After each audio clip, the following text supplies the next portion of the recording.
नमस्कार, बड़ी खबर में आपका स्वागत है। मैं हूं आपके साथ राजीव। बड़ी खबर में आज हम बात करेंगे संभल में हुए हंगामे के बाद ताजा अपडेट की। हम बात करेंगे पटना के बेहटा में हुई मार्ग दुर्घटना की, जिसमें 3 बच्चों की मौत हो गई, और बात करेंगे देहरादून के पलटन बाजार की, जहां शादी की पगड़ी खरीदने को लेकर हुए विवाद में तलवारें खिंच गई। अब सबसे पहले हम चलते हैं संभल, जहां पर 2 दिन पहले हुए हंगामे के बाद आज की ताजा हालात क्या हैं, उस पर हम बात करेंगे। मामला संभल सदर का है, जहां पर जामा मस्जिद पर केला देवी के मंदिर के महंत ऋषि गिरी ने कोर्ट में दावा किया था कि जामा मस्जिद नहीं हरिहर मंदिर है, जो बाबर के द्वारा तुड़वाकर मस्जिद बनाई गई थी, जिसको लेकर मुस्लिम समुदाय के लोगों ने हंगामा कर दिया था। संभल में इस हंगामे के बाद काफी हालात गंभीर हो गए थे। संभल हिंसा पर कांग्रेस सांसद इमरान मसूद का भी बयान सामने आया है, और वहीं आम आदमी पार्टी के सांसद संजय सिंह ने भी संभल हिंसा पर क्या कुछ बोला, आइए पहले आपको सुनवाते हैं। भारतीय जनता पार्टी और उसके नेताओं ने उत्तर प्रदेश को बर्बाद करने का बीड़ा उठा लिया है। यूपी को बर्बाद करना उनका संकल्प हो गया है, उनका लक्ष्य हो गया है।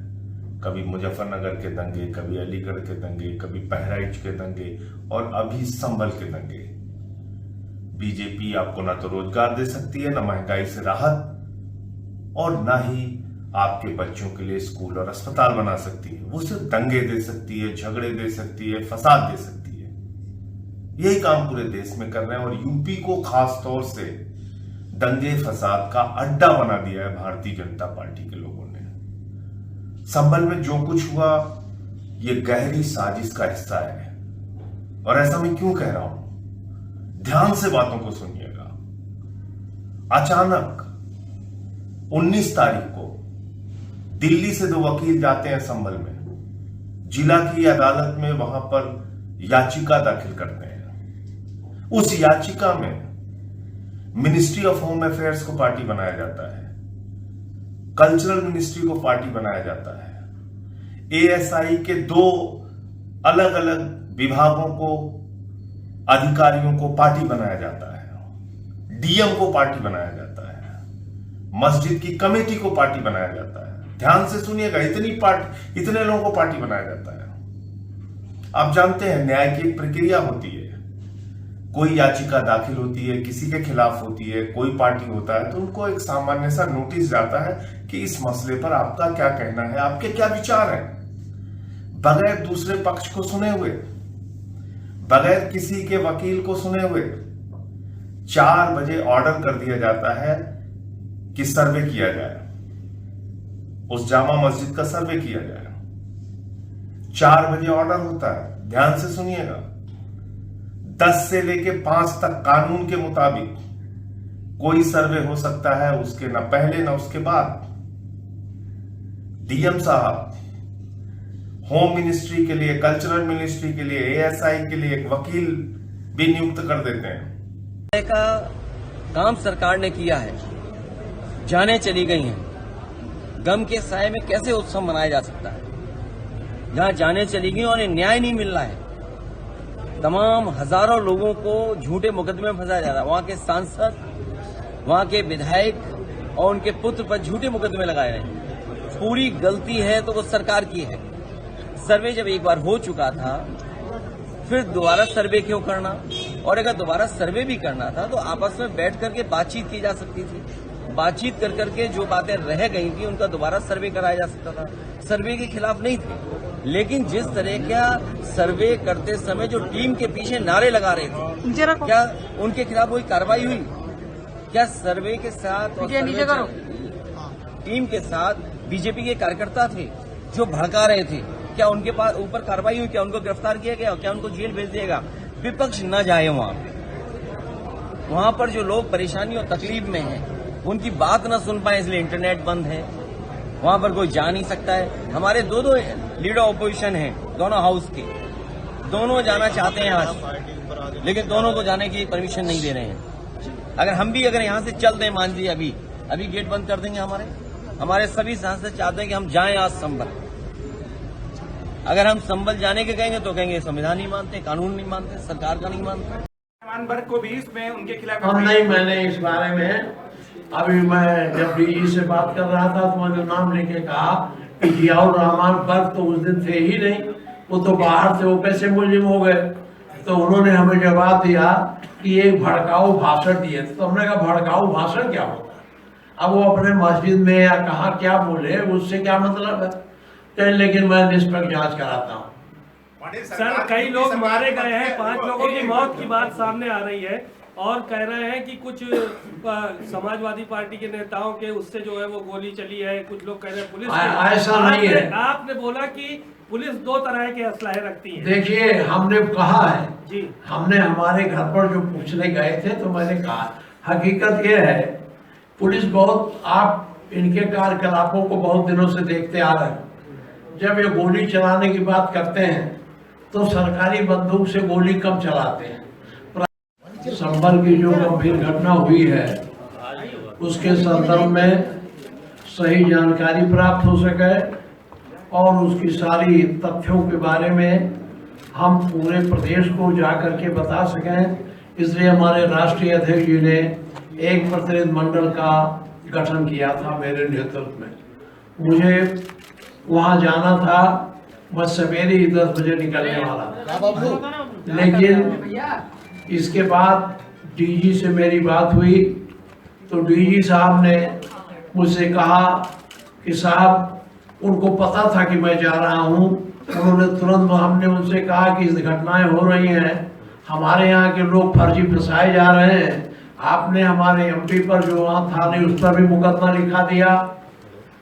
जो लोग मारे गए हैं उसमें से एक समुदाय के हैं। देखिए, ऐसा नहीं है, अगर मानना था तो उसमें मस्जिद के बचाव में या मस्जिद में जो देखने गए थे वही मारते। अगर ये लड़ाई थी तो पहले नहीं मारते। ये पुलिस अपने बचाव के लिए कर रहे हैं क्योंकि पुलिस बुरी तरह फंसी हुई है और इनकी गोली से इनके मारे हुए लोग हैं वो 4 लोग।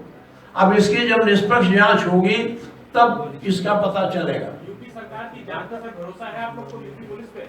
देखिए, हमें अब एक डीजी ने मुझसे कहा कि मैं निष्पक्ष जांच कराऊंगा, तो एक बड़े पद पर बैठे हैं, 3 दिन का मौका दिया है तो 3 दिन में देख लेते, नहीं करा हम लोग अपनी रणनीति बनाएंगे, हमें क्या करना है। माता पिता जी, सरकार के एक मंत्री है, वो कहते हैं कि अगर अराजक तत्व एक तमाचा मारेंगे तो हम 5 तमाचे मारेंगे। और ने देखा कि किस तरह से बयानबाजी शुरू हो गई है इस पूरे मामले पर, और इसी मामले पर ज़्यादा जानकारी देने के लिए हमारे संवाददाता अशर असरार हमारे साथ जुड़ चुके हैं। अशर, क्या जानकारी है, अभी कैसे हालात हैं वहां पर? देखिए, आज संभल हिंसा को हुए 30 दिन है और 30 दिन में जो हालात हैं वो काफी खराब हैं, क्योंकि जो काफी क्षेत्र थे दंगे के, वहां पे लोगों ने घर छोड़ दिए हैं। कई लोग रिश्तेदार के यहाँ चले गए हैं, कुछ घूमने चले गए हैं। कुल मिला के वहां पे कई ऐसे सैकड़ों घर हैं जहाँ पे अभी ताले लटके हुए हैं। स्कूल बंद है, हालांकि कोई, जैसा कि मैंने कल भी बताया था कि कोई स्कूल को बंद करने के अधिकारी को आदेश नहीं दिया गया, लेकिन लोगों ने डर से स्कूल बच्चों को नहीं भेज रहे हैं। कई मार्केट को भी बंद करके रखा गया है, दुकानें नहीं खोली जा रही हैं। तो ऐसे में जो स्थिति है वो काफी भयावह है। अभी आज तीसरा दिन है और तीसरे दिन भी कई नेता प्रतिपक्ष, राहुल गांधी भी जाने के लिए वहां पे, उनकी तरफ से भी बातें आई हैं कि वो भी वहां जा सकते थे। अखिलेश यादव के, जैसा कि अभी हमने सुना, अखिलेश यादव की तरफ से भी कहा गया कि जाना है, लेकिन डीजीपी की तरफ से उनको 3 दिन के लिए और अभी रोका गया है क्योंकि इंटरनेट भी वहां बंद है। अभी 24 घंटे तक और इंटरनेट बंद रहेगा। हो सकता हो कि इसको और आगे बढ़ा दिया जाए क्योंकि इंटरनेट की सुविधाएं कहीं ना कहीं जो सिचुएशन होती है उसको खराब करने के लिए भी काफी होती हैं।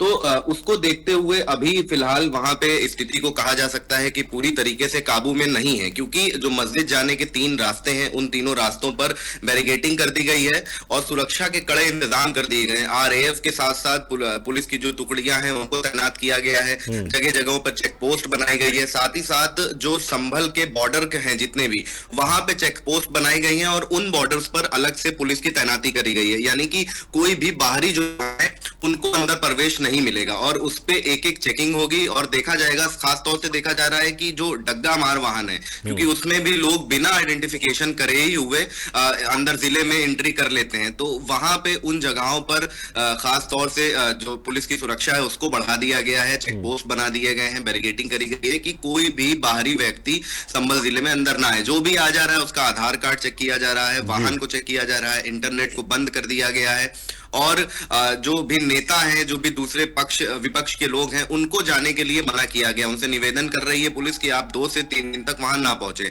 यानी कि ऐसे में साफ जाहिर है कि अपने फेलियर को पुलिस प्रशासन छुपाने के लिए इस तरीके की चीजों को अपना रहा है और प्रयास कर रहा है कि जल्द से जल्द माहौल ठंडा हो जाए और उनके फेलियर का सामने ना आए। क्योंकि जिस तरह की घटना हुई 2 दिन पहले, वो अपने आप में जरूर शर्मिंदा करती है लॉ एंड ऑर्डर को। सीएम योगी आदित्यनाथ लगातार लॉ एंड ऑर्डर को सुधारने की बात करते हैं और पूरे देश में मुख्यमंत्री योगी आदित्यनाथ अपने लॉ एंड ऑर्डर के लिए और पुलिस के लिए प्रसिद्ध हैं, लेकिन उन्हीं के पुलिस का फेलियर और उन्हीं के पुलिस के जो एलआईयू के तंत्र थे, वो खुफिया एजेंसीज के तंत्र थे, वो सारी चीजें फेल होती हुई नजर आई हैं। क्योंकि भीड़ एक साथ इकट्ठा हो गई और इकट्ठा होने के बाद इस तरीके का तनावपूर्ण माहौल बन जाना, ये अपने आप में फेल लॉ एंड ऑर्डर का एक जीता जाता उदाहरण है। तो कहीं ना कहीं पुलिस अब जो विपक्ष है उसको जाने के लिए रोक रही है, तो वो भी ये बचाव करना चाहती है कि जो उसकी फजीहत हो चुकी है वो ना हो। लेकिन फिलहाल अभी कंट्रोल किया जा रहा है, बैरिकेडिंग करके रास्तों को रोका जा रहा है और सभी बाहरी आने जाने वाले वाहनों पर प्रवेश जो है वर्जित कर दिया गया है और पुलिस एक एक व्यक्ति को चेक कर रही है। और जो सीसीटीवी है और जो वहां पे मीडिया कर्मी वीडियोस बना रहे थे, क्योंकि जिस दौरान ये घटना हुई उस दौरान पुलिस भी वहां पे वीडियोग्राफी कर रही थी, मीडिया भी मौजूद था, तो उनके वीडियो के आधार पर चिन्हित किया जा रहा है कि कौन कौन इसमें आरोपी है, कौन कौन अपराधी है। हालांकि 2500 अज्ञात लोगों पर मुकदमा दर्ज है और 7 इसमें नामजद हैं, जिसमें क्या कहते हैं जियाउर रहमान बर्क भी हैं, सपा के जो सांसद है संभल से, और एक विधायक हैं, उनके बेटे हैं सुहेल मकबूल। तो इन लोगों को जो नामजद लोग हैं, इनके साथ साथ इनके ऊपर आरोप लगा है कि ये भड़का रहे थे, इन्होंने भीड़ को उग्र किया है और भड़काया है, हिंसा को दावत दी है। तो इस तरीके की एफआईआर 7 लोगों पे दर्ज है। अशर, कल तक की जो जानकारी थी 24 लोगों को हिरासत में लिया गया था, कुछ और लोगों को हिरासत में लिया गया है क्या?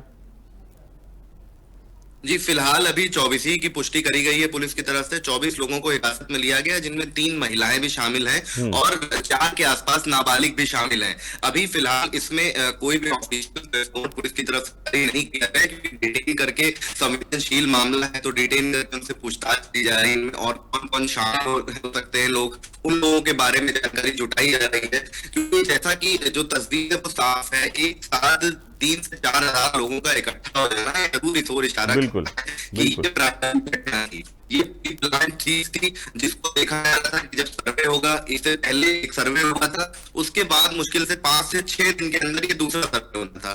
तो ये जो बीच का 6 दिन था, तो ये माना जा सकता है कि इन 6 दिनों के भीतर जो अराजक तत्व थे, आपराधिक प्रवृत्ति के लोग थे, जिनकी दंगा करना, उन लोगों में बैठ करके रोड मैप बनाया होगा, तैयारी करी होगी और फिर ऐसी घटना को अंजाम दिया। बिल्कुल अच्छा, लेकिन कल जब आप जी कल आपसे बात हुई थी, आपने बताया कि बाजारों में लोगों ने खुद से अपनी दुकानें बंद कर ली थी। आज बाजारों की स्थिति क्या है? स्थिति सामान्य होने की तरफ बढ़ रही है या नहीं? अभी भी फिलहाल ये मान के चलिए कि पूरी मार्केट तो बंद कर, लेकिन आज एक तो दुकानें खोली जा रही है, क्योंकि लोग डर के साए में जी रहे हैं, दहशत में है लोग, जनता को भरोसा नहीं है पुलिस की कार्यशैली पर, क्योंकि इस तरीके की घटना जब एक बार हुई दोबारा भी हो सकती है। कहीं ना कहीं लोग अपने आप को सुरक्षित रखने के लिए दुकानों पे नहीं, मार्केट को बंद किया जा रहा है। और जो वहां पे रहने के लिए लोग हैं, जो क्योंकि रिहायशी इलाका भी है वो, तो वहां पे रहन सहन मान के चलिए कि जिनके घरों में राशन था वो भी रखे और उसी से गुजारा कर रहे हैं। लेकिन मार्केट जो है वो अभी पूरी तरीके से खोली नहीं गई है। जैसी स्थितियां पहले थी, वो आज 3 दिन गुजर जाने के बाद भी, आज तीसरा दिन है, तीसरे दिन भी स्थिति वैसी की वैसी है। पुलिस की तैनाती है, चप्पे चप्पे पर पुलिस मुस्तैद है। तो ऐसे में आम जनता जो होती है वो पब्लिक से वो जो है पुलिस से कहीं ना कहीं डरती है कि जब बाहर निकलेंगे तो उनसे पूछताछ करी जाएगी, क्योंकि आए दिन ऐसी भी चीजें सामने आती हैं कि पुलिस बिना वजह, बिना कारण भी लोगों को डिटेन कर लेती है, मारपीट करती है, पूछताछ करती है, परेशान करने के भी तमाम आरोप पुलिस के ऊपर लगते हैं। तो अब उन्हीं चीजों को देखते हुए जो लोग हैं वो, उनके दिलों में डर है, वो घर से बाहर नहीं निकल रहे हैं, क्योंकि जहां भी निकल रहे हैं उनको हर मोड़ पर पुलिस नजर आ रही है। क्योंकि पुलिस अब अपने फेलियर को सर, जिला प्रशासन की तरफ से कोई प्रेस कॉन्फ्रेंस वगैरह की गई, कोई जानकारी आप लोगों को दी गई? देखिए, जिला प्रशासन की तरफ से प्रेस कॉन्फ्रेंस तो नहीं करी गई है, लेकिन हाँ जरूर हमारे सूत्र ये बता रहे हैं कि जिस दौरान ये घटना हुई उसके बाद कल के बाद जब स्थिति को थोड़ा सा शांत कराया गया, तब जो सफीर होते हैं मस्जिद के, उन्होंने एक प्रेस कॉन्फ्रेंस करी थी और प्रेस कॉन्फ्रेंस करके उन्होंने सीधा आरोप लगाया था प्रशासन के ऊपर और पुलिस के ऊपर कि जो वजू खाना था मस्जिद का, क्योंकि संवेदनशील चीज है, तो इसमें जब एएसआई की टीम है सर्वे करने के लिए, कोर्ट के आदेश गई है, तो एक एक चीज स्टेप बाय स्टेप होनी चाहिए। लेकिन उनका आरोप है कि वजू खाने से जाकर के गलत तरीके से जो सर्वे पुलिस थी और जो टीम के अंदर के सदस्य थे, उन लोगों ने वहां से पानी निकाला, जिसके बाद जो लोग थे वो भड़क गए और धीरे धीरे हिंसा उग्र हो गई। तो जब ये प्रेस कॉन्फ्रेंस करी गई तो उसके बाद फिर से तनावपूर्ण स्थिति हो गई और जो पुलिस गई वहां पर और उनको सफीर माफ कीजिएगा, उनको डिटेन कर लिया और डिटेन करने के बाद लगभग 4 घंटे तक उनसे भी पूछताछ करी गई और अभी वो पुलिस गिरफ्त में है। तो उनसे जरूर पुलिस तार जोड़ रही है। जो घटना हुई लोगों को चिन्हित भी करा जाता है फुटेज के आधार पर और पुलिस उन सफीर की तार छोड़ रही है कि कहीं ना कहीं उनका भी इन्वॉल्वमेंट हो सकता है। हालांकि उन्होंने तो बात करी पीसी करके अपने लोगों को बुला करके उन्होंने एक स्पष्ट किया कि किस वजह से भीड़ उग्र हुई, लेकिन पुलिस उन्हीं को आरोपी बना रही है और इसी तरीके से कोई साक्ष्य नहीं इसमें शामिल पाए हैं, लेकिन जरूर पुलिस उनसे पूछताछ कर रही और कल 4 घंटे के जांच के बाद अभी भी वो पुलिस की गिरफ्त में थी। चलिए, बहुत बहुत शुक्रिया तमाम जानकारी के लिए। अशर असरार हमारे संवाददाता जो हमें संभल से जानकारी दे रहे थे कि घटना जो हुई संभल में 2 दिन पहले, उसके बाद अब स्थिति सामान्य करने की कोशिश की जा रही है। अब बात करेंगे पटना की, जहां बिहटा थाना क्षेत्र के बिशनपुरा गांव के पास दोपहर को स्कूली टेम्पो और ट्रक में भीषण टक्कर हो गई, जिसमें बिशनपुरा गांव के 3 बच्चों की मौके पर मौत हो गई, जबकि कई बच्चे घायल हुए हैं। घटना के दिन बच्चों की मौत के बाद आक्रोशित लोगों ने सड़क को जाम कर दिया, तोड़फोड़ की और आगजनी भी की। घटना को संज्ञान पर लेने पर प्रशासन ने कई लोगों को नामजद करते हुए मामला दर्ज कर लिया है। परिजनों ने प्रशासन से मांग की है कि जो भी दोषी हैं उन्हें कड़ी से कड़ी सजा मिले। इधर घटना के बाद बिशनपुरा गांव में राजनीतिक दलों के लोगों का आना जाना शुरू हो गया है, जहां मृतक के परिजनों से राजनीतिक दलों के लोग मिलने के लिए पहुंच रहे हैं। बिहार सरकार के मंत्री नीरज कुमार बबलू बिशनपुरा गांव पहुंचे, जहां उन्होंने सबसे पहले मृतक और घायलों के परिवारों से मुलाकात की और घटना को लेकर सबसे जानकारी ली। उन्होंने कहा कि यह दुखद घटना है, इस दुख की घड़ी में परिवार के साथ हम लोग खड़े हैं, परिवार को जो भी मदद चाहिए उन्हें दी जाएगी। इस घटना पर प्रदेश के मुख्यमंत्री नीतीश कुमार ने भी दुख जताया है। हालांकि जिस तरह से ये घटना हुई वो काफ़ी दुखद है और लोगों से मांग की है कि बिहटा में जिस तरह से भारी वाहनों के कारण आए दिन जाम लगा रहता है, उस पर सरकार, यातायात विभाग नियंत्रण करे ताकि इस तरह की घटनाएं दोबारा ना हो। दुखद घटना है और इस दुख की घड़ी में हम लोग परिवारजन के साथ में हैं। एक्सीडेंट को कोई जानता नहीं, देखता नहीं है, लेकिन एक्सीडेंट हुआ है तो इस पर कहीं न कहीं हम समझते हैं कि कुछ न कुछ सावधानी बरतने की आवश्यकता है कि किन कारणों से एक्सीडेंट होता है, क्यों एक्सीडेंट होता है। और बाकी जो एक्सीडेंट के बाद घटनाएं घटी, लोगों का ये कहना है कि भाई एफआईआर हो गया है कुछ लोगों पर, तो इसके लिए हम लोग बात करेंगे, इस पर से बात करेंगे कि कोई ऐसा आदमी की गिरफ्तारी नहीं हो। बाकी जांच करें, पता करें कैसे घटना घटी, कौन लोग आगजनी में है, लेकिन हमारा प्रयास रहेगा कि किसी लोगों की गिरफ्तारी नहीं हो। और आक्रोश में इस तरह का हो जाता है, जब भी कोई एक्सीडेंट होता है, कोई घटनाएं घटती है, कोई डेथ होता है तो लोग आक्रोशित होते हैं। तो आक्रोश के घटना को पुलिस को देखना पड़ेगा, आक्रोश को देखते हुए इसमें किस तरह से काम किया जाए हम बात करें।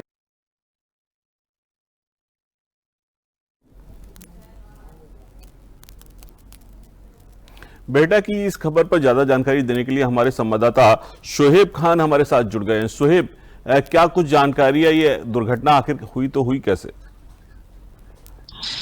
जी, 4 दिनों पहले बिहटा के बिशनपुरा गांव के पास स्कूली जो ऑटो पे स्कूली छात्र अपने घर वापस स्कूल से लौट रहे थे छुट्टी के बाद, इसी तेज रफ्तार में रहे बालू लदी एक ट्रक ने ऑटो को टक्कर मार दी थी, जिससे 3 लोगों की मौके पर ही छात्रों की मौत हो गई थी, जबकि लगभग आधा दर्जन से ज्यादा बच्चे घायल हो गए थे, जिन्हें इलाज के लिए पटना के अलग अलग अस्पतालों में भर्ती कराया गया। और आक्रोशित लोगों ने ट्रक को आग के हवाले कर दिया था और साथ ही सड़क जाम कर रखा था और जमकर बवाल काटा था। इस मामले की जानकारी मिलने के बाद बिहार सरकार के डीएसपी मंत्री नीरज कुमार बबलू बिशनपुरा गांव पहुंचे, मृतक बच्चों के परिजनों से मुलाकात की और घायल बच्चों से मिलते हुए उनके परिजनों से मिलकर हाल चाल जाना और साथ ही हर संभव मदद करने का भरोसा दिया। इस दौरान मंत्री के साथ बिहार राज्य अधिकार संरक्षण आयोग की सदस्य शीला प्रजापति भी शामिल रही, जहां उन्होंने भी जाके मुलाकात की और उनसे पूरा दुख पर शोक जताया और हालचाल जाना। जी,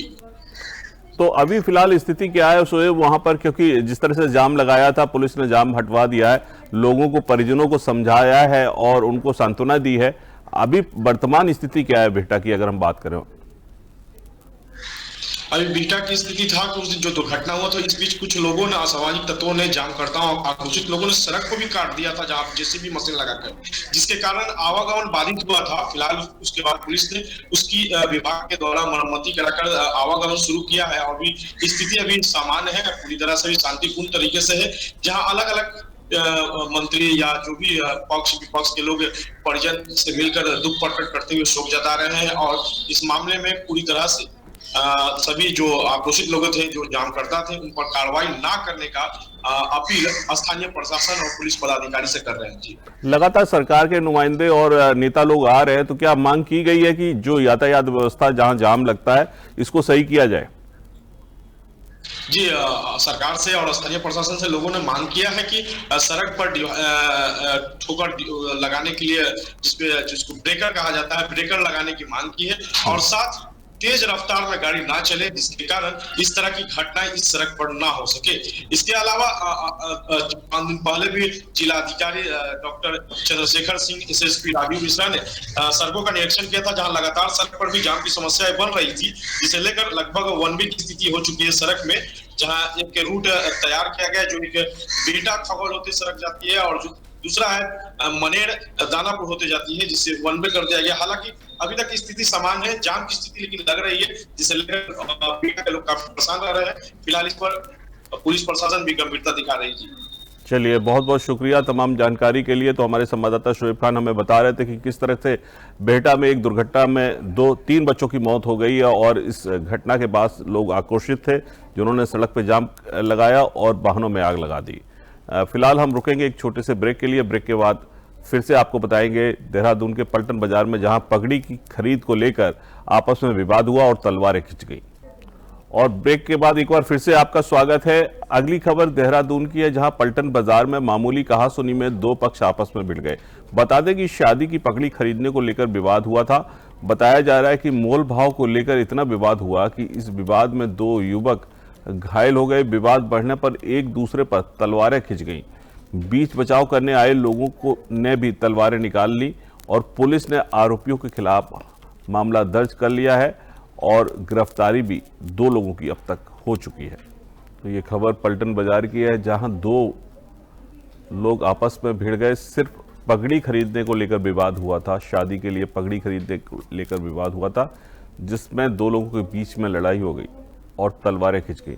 तो आपको बता दें कि बड़ी खबर में फिलहाल हमने आपको बताया कि किस तरह से संभल में स्थिति सामान्य होती जा रही है। साथ ही साथ बिहटा जो बिहार का हिस्सा है पटना के पास, वहां पर एक सड़क दुर्घटना में 3 लोगों की मौत हो गई और पलटन बाजार देहरादून में छोटी सी घटना पर आपस में तलवारें खिंच गई और 2 लोग इस मामले में गिरफ्तार हो गए हैं। फिलहाल बड़ी खबर में इतना ही। आप बने रहिए हमारे साथ। नमस्कार।